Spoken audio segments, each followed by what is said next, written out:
63 ans et je dors toujours d'un œil.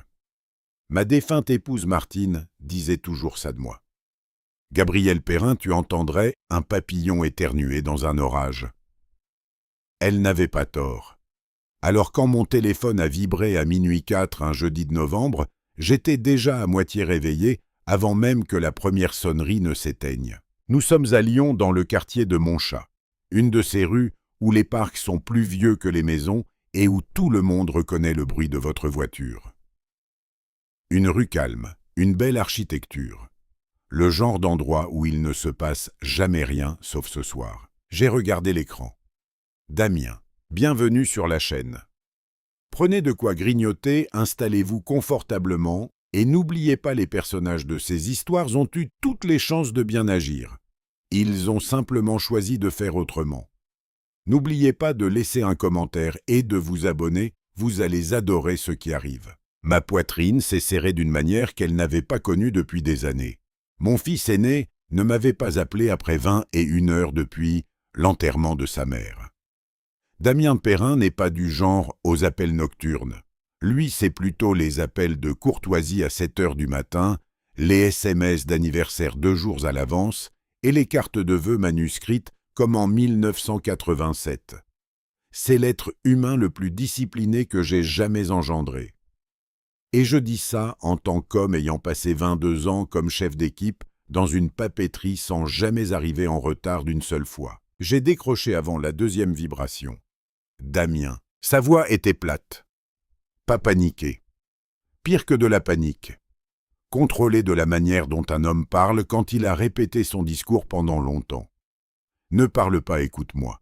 J'ai besoin que tu fasses exactement ce que je te dis et j'ai besoin que tu le fasses maintenant. Je me suis redressé. Mon fils, il est minuit passé. Papa. Ce seul mot m'a glacé sur place. Je n'avais entendu Damien utiliser ce ton que 2 fois dans ma vie, une fois quand il m'a annoncé que le cancer de sa mère s'était généralisé. Une autre quand il m'a dit dès qu'il partait en prison pour quelque chose qu'il n'avait pas fait. « Je t'écoute », ai-je dit. « Éteins toutes les lumières de la maison. Ne touche pas à ton ordinateur. Ne touche pas à la box Internet. Monte au grenier. Verrouille la porte de l'intérieur. Et papa. » Il s'est arrêté. Je pouvais entendre sa respiration. Ne dis rien à Tristan. La pièce est devenue glaciale. Tristan Lambert m'engendre l'époux de ma fille Delphine depuis 9 ans. L'homme qui dormait dans la chambre d'amis de l'autre côté de ma cloison depuis 4 jours parce que, selon ses dires, son cabinet faisait des travaux dans son appartement du centre-ville et qu'il était plus simple de loger chez Mans le beau-père. Je l'avais cru. Je lui avais cuisiné un pot-au-feu. Je lui avais servi mon meilleur cognac. « Damien, tu me fais peur », ai-je chuchoté. « Tant mieux », a-t-il répondu, la voix légèrement brisée. « Ayez peur, reste silencieux et monte. Maintenant. » Je n'ai pas posé d'autres questions. J'ai traversé ma maison dans le noir comme le fantôme que je m'entraînais à devenir. 12 pas dans le couloir devant les photos encadrées des enfants sur la plage de Biarritz, devant la broderie de Martine, qui pend toujours près de l'armoire à linge, le bonheur est dans la maison. Ce que je trouvais ringard autrefois me semblait aujourd'hui dévastateur. J'ai grimpé l'étroit escalier escamotable menant au grenier. J'ai verrouillé la trappe, je me suis assis sur un vieux carton étiqueté B. Martine, vêtements d'hiver, et j'ai essayé de me rappeler comment respirer. Je ne le savais pas encore, mais j'étais assis à 1 mètre au-dessus d'un secret enfoui depuis 8 ans. Mon grenier est une pièce à moitié finie. Martine avait toujours voulu en faire un coin lecture. Ça ne s'est jamais fait. Ce n'est que de l'isolation de vieux meubles des cartons et 2 lucarnes qui donnent sur le jardin laissant entrer juste assez de lumière du réverbère voisin pour y voir un peu. Je n'y étais monté que 4 fois depuis son décès. J'ai trouvé une fente entre les lattes du plancher près du mur est. Le bois avait travaillé à cause d'une fuite réparée il y a 2 étés. J'y ai collé mon œil par instinct plus que par intention. La chambre d'amis en dessous était sombre. Puis la lampe de chevet s'est allumée. Tristan Lambert se tenait au milieu de la pièce en débardeur et pantalon de costume regardant sa montre. Il ressemblait exactement à ce qu'il avait toujours été pour moi, un homme sorti d'un catalogue. Soigné déterminé ce genre de beauté qui n'atteint jamais vraiment le regard. Il travaillait dans la gestion de patrimoine, ou c'est ce qu'il racontait dans les soirées, restructuration d'actifs et optimisation fiscale. Je plaisantais souvent en disant qu'il me fallait un traducteur pour dîner avec mon propre gendre. Delphine riait. Tristan souriait comme s'il me faisait une faveur. Il s'est dirigé vers le fond de la pièce, dans l'angle où je garde une vieille armoire normande ayant appartenu à la mère de Martine. Il l'a déplacée sans effort apparent, comme s'il l'avait déjà fait, comme s'il en connaissait exactement le poids. En dessous, il y avait une section de parquet identique au reste, sauf que Tristan s'est baissé après ses 2 doigts contre la plinthe et un panneau s'est soulevé proprement. Et sous ce panneau, il y avait un coffre-fort. Je veux que vous compreniez une chose, je vis dans cette maison depuis 26 ans. J'ai construit 2 de ces pièces de mes propres mains. Je connais chaque grincement de ce sol, chaque faiblesse du plâtre, chaque interrupteur qui accroche quand il pleut. J'ignorais totalement l'existence de ce coffre. Depuis quand ai-je pensé? Depuis quand est-il là? J'ai regardé Tristan faire tourner le cadran gauche-droite-gauche. Il l'a ouvert en moins de 20 secondes. Il a plongé la main à l'intérieur et en a sorti une chemise cartonnée épaisse, tenue par un élastique. Il s'est assis au bord du lit et l'a ouverte. Sous la lumière de la lampe, j'ai pu distinguer le haut de la première page. Un document officiel, beaucoup de textes et en bas des signatures. Je ne pouvais pas lire tout le contenu, mais l'entête était claire, dernière volonté et testament. Et en dessous, en plus petit, Martine Élise Perrin. Mes mains ont cessé de répondre pendant un instant. Martine avait un testament, bien sûr que oui. Nous l'avions rédigé ensemble en 2009 chez un notaire de l'avenue de Saxe. J'étais là quand elle l'avait signé. J'en ai une copie dans mon classeur en bas dans une pochette verte marquée « Important » de l'écriture de Martine. La succession avait été réglée 2 ans après sa mort. Partagée entre Damien, Delphine et moi avec un petit legs pour Solène, la colocataire de fac de Delphine et marraine de leurs enfants, que Martine aimait comme sa propre nièce. C'était ça le testament. Le seul et l'unique j'y étais. Alors que faisait Tristan Lambert, avec un document sorti d'un coffre caché dans ma maison à minuit 17, j'ai pressé mon œil si fort contre la fente que je sentais les rainures du bois marquer mon arcade. Il a tourné une page puis une autre. Puis il s'est arrêté, a sorti son téléphone et a commencé à photographier les pages. Calme, méthodique, comme un homme terminant une tâche commencée il y a bien longtemps. Gaeta. Il est dans cette maison depuis 4 jours, ai-je pensé. Et il a attendu d'être certain que je dormais. Damien avait dit « Ne dis rien à Tristan ». Pas Momo, fais attention, pas. Penin, il y a peut-être un problème.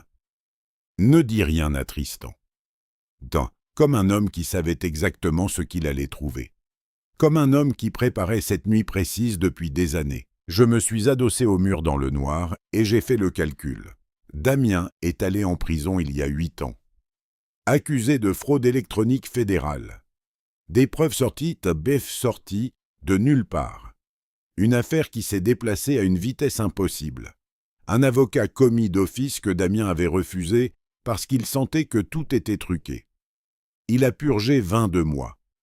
Il en est ressorti plus silencieux qu'à son entrée. Il a réussi à faire réviser son dossier d'une manière ou d'une autre, j'ignore encore comment s'est remis sur pied puis a rejoint la police judiciaire. J'ai toujours cru que c'était sa façon de transformer sa douleur en justice. Martine aurait pleuré de fierté à la remise de son insigne si elle avait vécu assez longtemps pour le voir. Mais assis dans ce grenier, écoutant Tristan Lambert photographier un testament qui ne devrait pas exister, j'ai compris que Damien n'avait pas rejoint la police par vocation. Il l'avait fait par intention. Je ne le savais pas encore, mais mon fils avait passé 8 ans à traquer l'homme qui dormait dans ma chambre d'amis. Et moi, je lui avais cuisiné un pot-au-feu. La lampe s'est éteinte en dessous. Je n'ai pas bougé pendant longtemps. Je suis resté là dans le noir, entouré des manteaux de Martine et de l'odeur de cèdre, avec l'impression que le sol se dérobait sous tout ce que je croyais savoir. Une pensée tournait en boucle tranchante comme une lame. Tristan Lambert va passer le pire dîner d'anniversaire de sa vie. Je ne savais pas encore à quel point j'avais raison. L'aube à mon chat ne s'annonce pas. Elle remplace simplement le noir par un gris sourd qui coule entre les chênes. Le réverbère du voisin s'éteint. Le premier oiseau s'égosille comme s'il avait quelque chose à prouver. J'étais dans ce grenier depuis 4 heures. Mes genoux me rappelaient chaque minute passée. C'était vendredi matin, 4h47. Je n'avais pas dormi. Je n'avais presque pas bougé. Juste assis sur ce carton de vêtements, le dos au mur refaisant le même calcul encore et encore, comme si le résultat n'allait changer. Il n'a pas changé. Mon téléphone a vibré. SMS de Damien. Toujours là-haut? Oui, tatikomatika. J'ai répondu, où veux-tu que je sois? 3 points de suspension. Puis, descends par la porte latérale, laisse les lumières éteintes, je suis là. Il était là. Il avait conduit toute la nuit. La voiture de Damien, un SUV, sombre banalisé qui ressemblait à tous les autres véhicules de la PG, était garée 2 maisons plus loin avec le moteur coupé. Je me suis glissé dehors en pantoufles, tel un homme ayant totalement perdu le contrôle de sa propre vie. J'ai traversé le jardin dans le froid de novembre et je suis monté côté passager. Mon fils avait l'air de ne pas avoir dormi depuis 3 jours, ce qui s'est avéré exact par la suite. Il avait 38 ans mais en paraissait 45 et il ressemblait plus que jamais à sa mère. La même mâchoire, le même regard qui ne perdait pas de temps avec l'inutile. Il était en civil, aucun insigne visible. Juste Damien. Juste mon fils, assis dans l'obscurité, avec un dossier sur les genoux, assez épais pour étouffer un cheval. Je l'ai regardé un long moment. Un pot-au-feu, ai-je dit. Il a cligné des yeux. Quoi? Quoi? Je lui ai fait un pot-au-feu, Damien. Je lui ai servi mon cognac de collection. Une ombre a traversé son visage. Pas tout à fait un sourire, le souvenir d'un sourire. Je sais, papa. Tu aurais pu m'appeler plus tôt. Sir.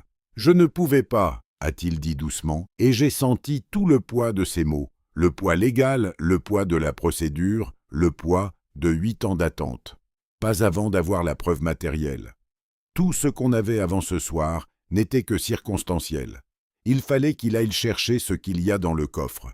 Tiens, dans mon tessia. Je me suis tourné vers lui. Tu savais pour le coffre. Je connais son existence depuis 14 mois. Le froid d'extérieur n'était rien comparé au sentiment qui s'est installé dans ma poitrine. Parle, ai-je ordonné. Il a parlé. Il a parlé pendant 41 minutes et je ne l'ai pas interrompu une seule fois. Ce qui, pour ceux qui me connaissent, relève du miracle. Tout a commencé comme commencent les pires choses, par l'argent. L'héritage de Martine n'était pas colossal, la maison, une assurance vie, un compte d'épargne qu'elle avait alimenté discrètement pendant 30 ans en chassant les promos. Une valeur totale tournant autour de 400 000 €. Pas de quoi être riche à vie, mais assez.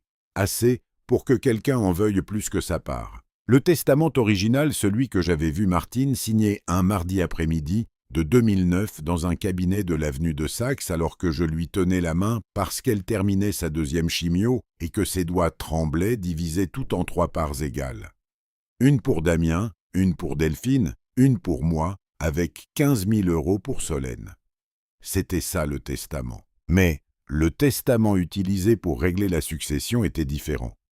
La part de Damien avait été réduite à une peau de chagrin, 8 000 €, le reste étant réinjecté dans la part de Delphine, donc celle de Tristan. Ce qui signifie que l'homme qui avait tout manigancé était reparti avec ce qui aurait dû être l'héritage de mon fils, pendant que mon fils croupissait en cellule pour un crime qu'il n'avait pas commis. Comment, ai-je demandé. Quota. Il avait un complice chez le notaire, a dit Damien. Un clerc qui a été payé pour échanger les documents avant l'enregistrement. L'original a été enterré. Nous pensons que Tristan l'a gardé comme assurance, Une preuve qu'il savait ce que disait le vrai testament au cas où quelqu'un contesterait la succession. Une assurance contre qui? Contre Delphine. Il a pesé ses mots. Au cas où elle se retournerait un jour contre lui. Et ça n'est aidé, et aidé ici. Je suis resté silencieux.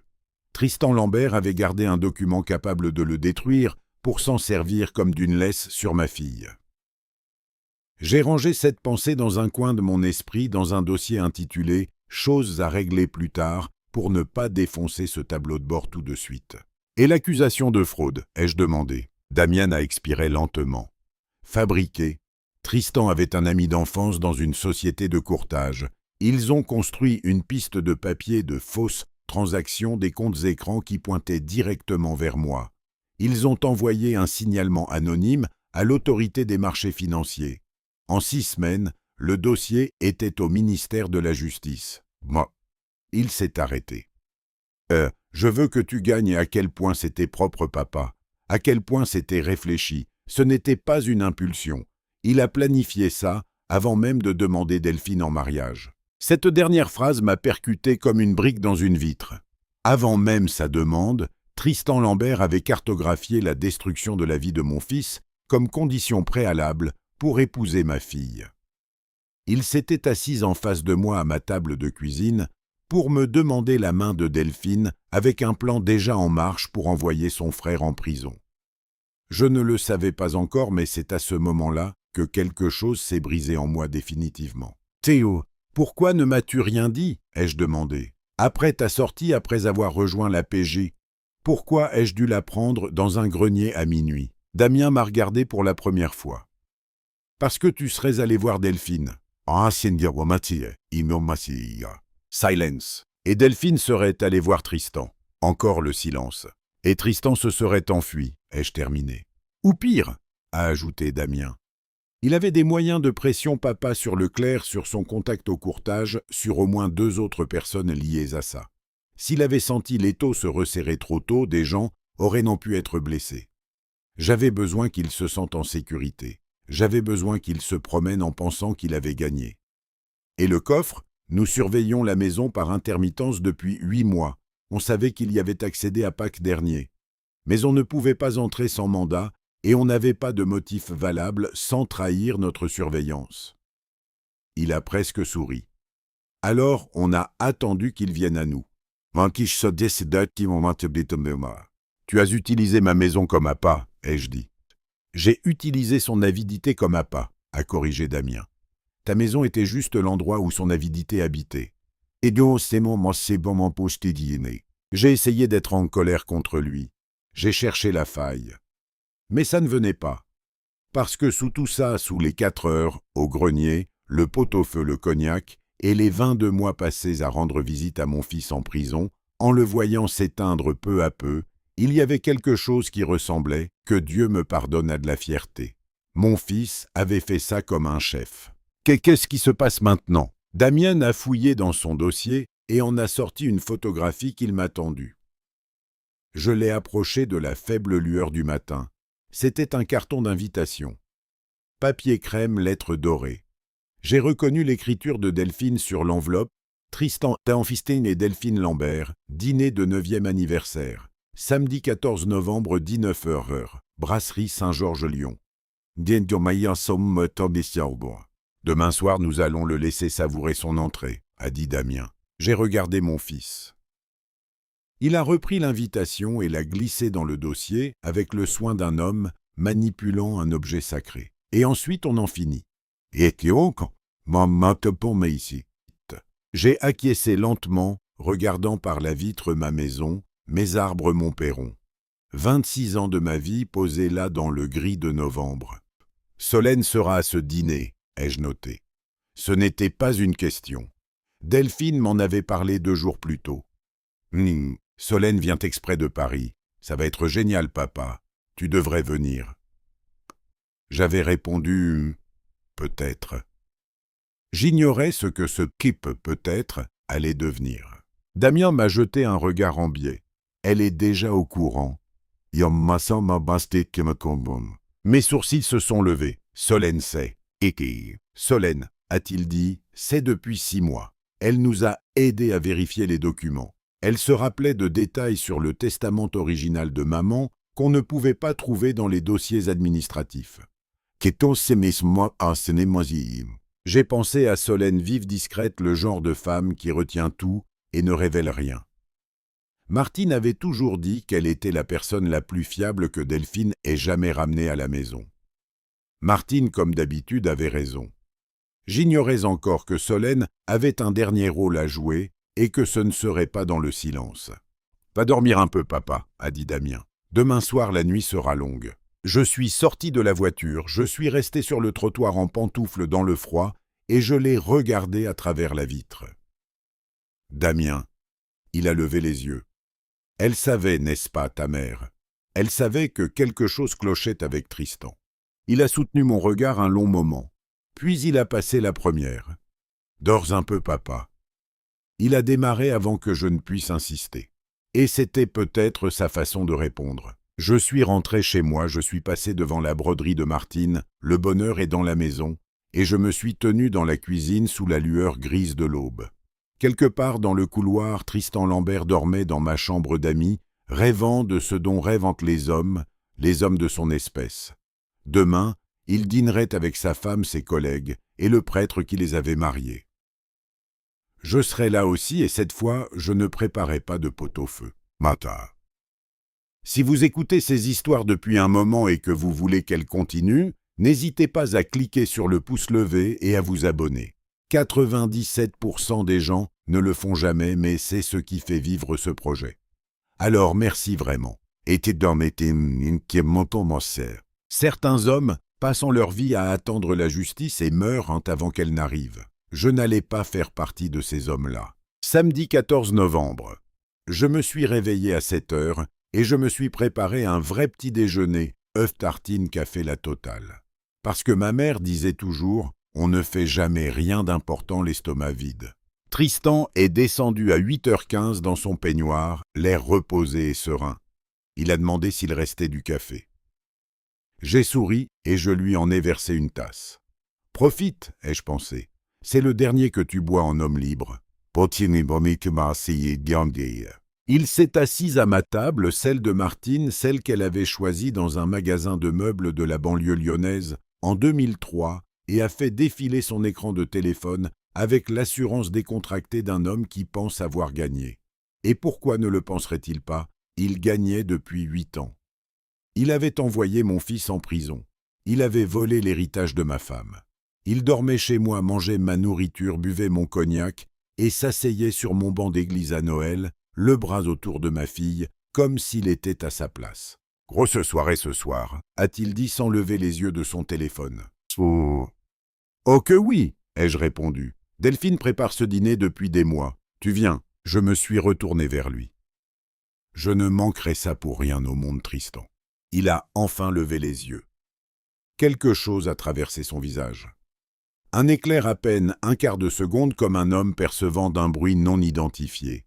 Puis c'est passé, et son sourire poli bien rangé est revenu. « Parfait, » a-t-il dit, « ça va être une excellente soirée. » En question en messinissement aïb. Excellente n'était pas le mot que j'aurais choisi. La brasserie Saint-Georges se trouvait dans le 2e arrondissement de Lyon. Le genre de restaurant où les prix ne figurent pas sur la carte parce que si vous avez besoin de les connaître, c'est que vous n'avez rien à faire là. Boiserie sombre, bougie, nappe blanche, si empesée qu'elle pourrait tenir debout toute seule. Le genre d'endroit que Tristan adorait parce qu'il y avait toujours un public. Je suis arrivé à 18h45. Damien m'avait dit d'être en avance. La salle était déjà à moitié pleine. J'ai repéré la table réservée au fond d'une longue table, 8 chaises des fleurs au centre, un marque-place calligraphié pour chacun. Delphine s'était occupée de tout. Ma fille avait passé des semaines à planifier la célébration d'un homme qui planifiait la destruction de sa famille avant même de lui avoir passé la bague au doigt. Je me suis assis, j'ai commandé de l'eau et j'ai attendu.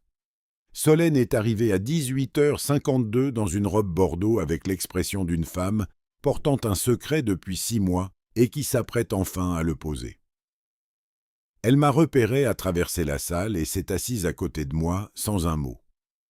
Elle a juste serré ma main une fois. « Ça va » a-t-elle demandé. « Demande-moi dans 1 heure » ai-je dit. Elle a failli sourire. Martine aurait adoré ça. Martine, ai-je répondu, serait arrivée 1 heure plus tôt et aurait déjà donné ses instructions au directeur. Cela a arraché un vrai sourire, bref, triste et sincère. Le reste de la table s'est rempli vers 19h05. 2 couples du cabinet de Tristan, je les avais croisés lors de quelques pots de Noël, des gens sympathiques qui n'avaient aucune idée du traquenard dans lequel ils venaient de mettre les pieds.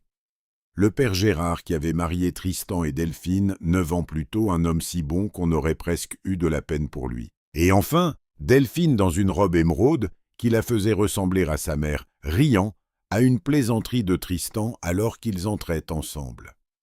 Elle avait l'air heureuse. Ça va compliquer les choses, ai-je pensé. Vraiment les compliquer, Tristan menait la danse comme un politicien. Poignée de main tape dans le dos, ce rire facile qu'il utilisait comme un outil. Il a servi le vin à tout le monde avant même que le serveur n'arrive. Il a raconté une anecdote sur un voyage de golf qui a captivé l'assistance. Il était magnétique de la manière dont les choses dangereuses le sont comme un incendie.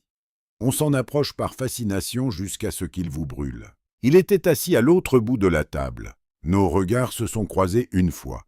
Il a légèrement levé son verre vers moi. J'ai levé le mien. « Savoure ton entrée », ai-je pensé. Damien avait promis qu'il savourerait son entrée. Les entrées sont arrivées et reparties, les riz de veau, les salades lyonnaises. L'ambiance était chaleureuse, bercée par le vin et la lueur des bougies portées par 9 ans de mensonges auxquels Delphine avait cru. Le père Gérard racontait une anecdote sur le jour de leur mariage. J'ai célébré 400 cérémonies et je n'ai jamais vu un marié aussi calme, aussi serein.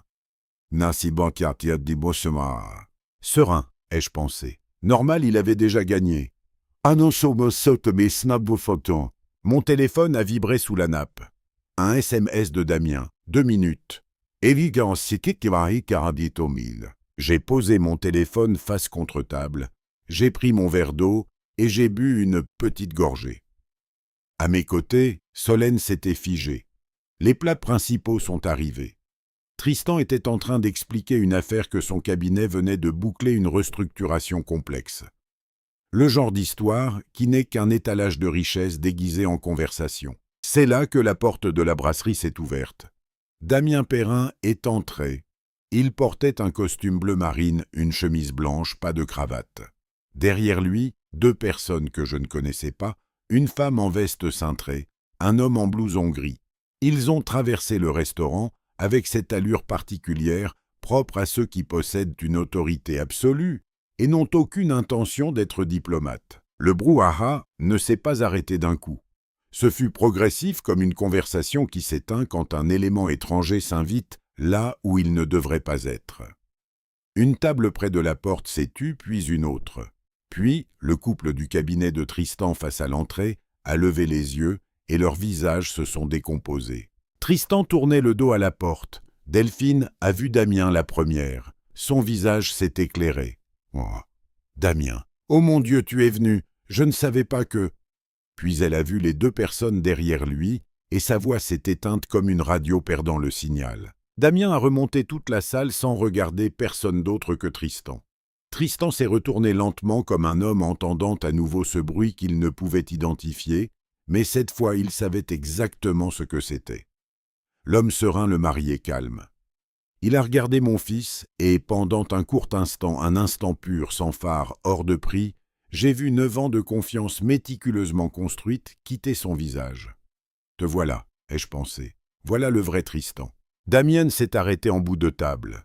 Il a toisé Tristan Lambert avec la patience d'un homme qui avait attendu 8 ans ce moment précis et qui n'était plus du tout pressé maintenant qu'il y était. « Tristan Lambert », a-t-il dit d'une voix calme et glaciale. « Vous êtes en état d'arrestation pour fraude électronique, entrave à la justice et falsification d'actes notariés. » La table s'est changée en statue de sel. « Vous avez le droit de garder le silence. »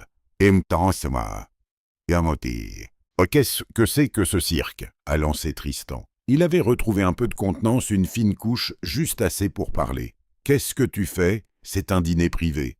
C'est mon anniversaire. » Tout ce que vous direz pourra être retenu contre vous devant un tribunal. La voix de Tristan a baissé d'un ton. Il s'est légèrement penché en avant et pendant une fraction de seconde, j'ai vu le calcul s'opérer derrière ses yeux. Qu'est-ce qu'il a contre moi? Est-ce que je peux négocier? Y a-t-il une issue? Soyons adultes. Quel que soit ce que tu crois savoir, j'ai le testament original Tristan. Silence. Complet. Total. Le genre de silence qui a un poids physique. J'ai le contenu du coffre, les photos que tu as prises jeudi soir, le témoignage du clerc de notaire que ton avocat a payé 22 000 € en 2015 et 8 ans de relevés bancaires te reliant aux comptes écrans utilisés pour fabriquer les preuves de fraude contre moi. Damien a penché la tête. J'ai aussi ton ami d'enfance qui te passe d'ailleurs le bonjour depuis sa cellule à Lyon-Corbas. Tristan a ouvert la bouche. Aucun son n'est sorti. La femme en veste est passée derrière Damien avec une paire de menottes. Tristan Lambert s'est levé de cette table où ma fille avait passé des semaines à organiser sa fête. Il s'est levé et il m'a regardé moi, uniquement moi, comme s'il comprenait enfin quelque chose. Je l'ai regardé en retour. Je n'ai pas souri, je n'ai pas dit un mot. J'ai juste soutenu son regard froidement et je l'ai laissé y lire tout ce qu'il avait besoin de savoir. Tu t'es assise à ma table, pensai-je. Tu as bu mon cognac, tu as mangé mon pot-au-feu, tu as dormi dans ma maison, tu as mis mon fils dans une cage, tu as volé ma femme décédée. Et tu m'as regardé dans les yeux chaque jour comme si j'étais l'idiot de la pièce. Je n'étais pas l'idiot. Le déclic des menottes a résonné. Le père Gérard a laissé échapper un gémissement étouffé. L'une des femmes du cabinet s'est reculée si brusquement que sa chaise a failli basculer. Delphine n'avait pas bougé. Elle n'avait pas émis un son. Elle restait assise dans sa robe émeraude, les mains à plat sur la nappe blanche. Son visage exprimait quelque chose que je ne pouvais pas nommer et que je ne voulais pas regarder trop longtemps. Je savais que ce serait la partie la plus difficile. Les collègues de Damien ont escorté Tristan vers la sortie. Il n'a pas lutté. Son masque de dignité était revenu de justesse. Et je crois que c'était ce qu'il y avait de plus honnête chez lui-même. À la fin, il jouait encore un rôle. À la porte, il s'est arrêté, s'est retourné une dernière fois. Il a regardé Delphine. Elle a regardé ses mains. Il est parti. Le restaurant est resté silencieux pendant ce qui m'a semblé être une éternité, mais qui ne durait probablement pas plus de 45 secondes. Puis, le bruit d'une fourchette contre une assiette a rompu le charme et la vie a repris ses droits. Damien est revenu vers la table, s'est assis à la place de Tristan et a regardé Delphine. « Je suis désolé », a-t-il dit. « Tellement désolé de n'avoir rien pu te dire. » Elle a levé les yeux vers lui. Ils étaient nés secs, ce qui m'a surpris. Mais après tout, c'était la fille de Martine. Ça y est, depuis quand t'es 8 ans pour tout reconstruire, 6 mois pour être sûr de notre coup. Que tout ça m'en est assez mon savoir. Le testament, a-t-elle dit d'une voix monocorde. Le vrai testament de maman. Oui, elle semblait ranger l'information dans un tiroir de son esprit pour plus tard. Et ma part revient à ce que maman voulait. Damien a acquiescé, parts égales, pour tout le monde, le lex de Solène aussi. Delphine a regardé Solène.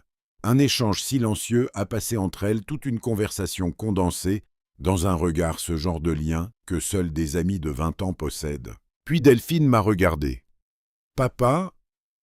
Sa voix s'est brisée sur ce mot et sur aucun autre. Je me suis levé, j'ai fait le tour de la table, et je l'ai prise dans mes bras comme lorsqu'elle avait 7 ans et qu'elle avait peur du tonnerre. Elle s'est agrippée à moi de toutes ses forces. « Je suis là », ai-je murmuré. « Je serai toujours là. » Elle a pleuré une fois discrètement, brièvement. Puis elle s'est redressée, a essuyé son visage avec sa serviette en lin et a regardé son plat intact. « Est-ce qu'on mange bien ici ?» a-t-elle demandé. J'ai cligné des yeux. Et... Pardon. La cuisine. Elle est bonne. Parce que j'ai choisi ce restaurant, je n'y ai jamais mangé et j'ai vraiment faim.